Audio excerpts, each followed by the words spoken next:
بسم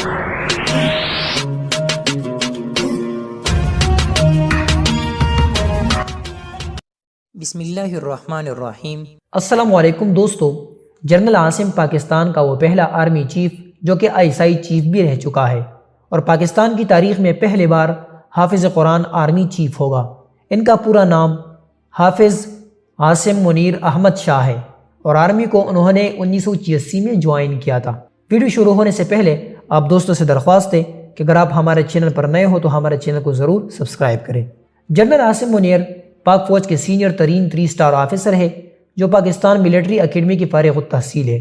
انہوں نے آفیسرز ٹریننگ سکول منگلہ سے تربیت مکمل کر کے پاک فوج میں شمولیت اختیار کی۔ دوران تربیت انہیں بہترین کارکردگی پر اعزازی شمشیر سے نوازا گیا۔ تربیت مکمل کرنے کے بعد انہوں نے پاک فوج کو فرنٹیئر فورس ریجمنٹ میں کمیشن حاصل کیا۔ جنرل عاصم منیر سب سے